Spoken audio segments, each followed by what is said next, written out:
The mission will require various levels of support, commitment, and coordination. It is understood not everyone will be capable of the same intensity and will scale accordingly, and that is acceptable. In fact, knowing your limits and factoring the costs of each layer in real time is dignified. Not every battlefield requires the same intensity. Not every battle has the same factors and variables.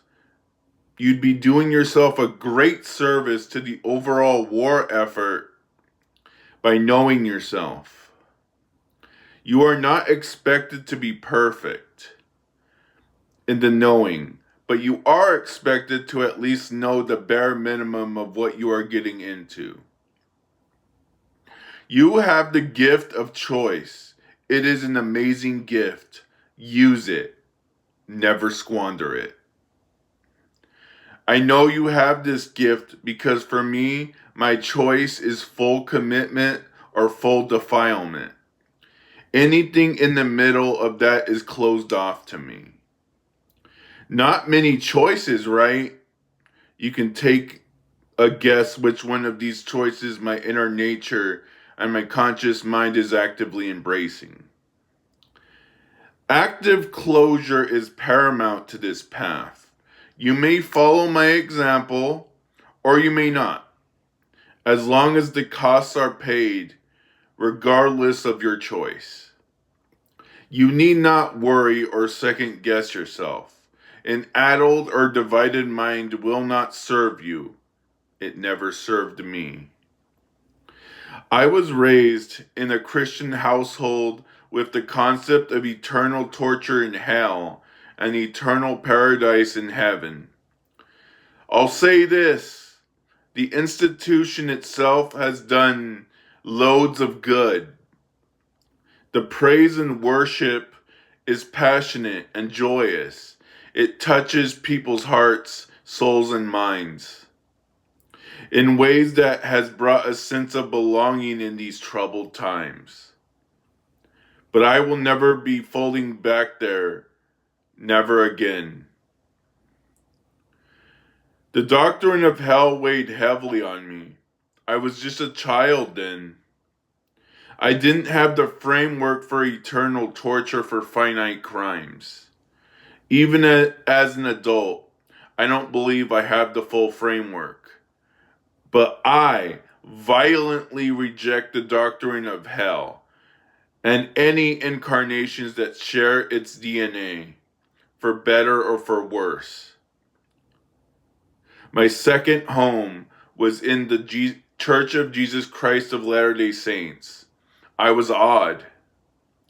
The theology made more sense to me.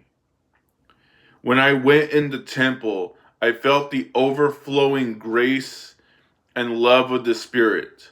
I wouldn't trade it for the world. If LDS was ever a cult at all, it isn't anymore. The tradition and the people have cultivated something inspired and beautiful, even given the dark shadows looming and embedded within the foundations. The light outshines it, and the shadows blend into the light at best. Or the shadows actively battle the light and score temporary wins, but might just lose the war at worst. Being folded back into the LDS is very unlikely for different reasons. I respect the tradition. I love the people there. And I learned so much, and it is for those same reasons I might never return fully. The mission itself isn't meant to actively supplant any religious framework. In fact, your respective deities, saints, and even devil figures may even respect, tolerate, acknowledge, or even grudgingly agree to disagree. Assuming those deities, saints, and devil figures are worth their salt. To conclude, concerning the powers that be, the only acceptable terms for them is unconditional surrender and their submission to a fair, transparent, and informed trial.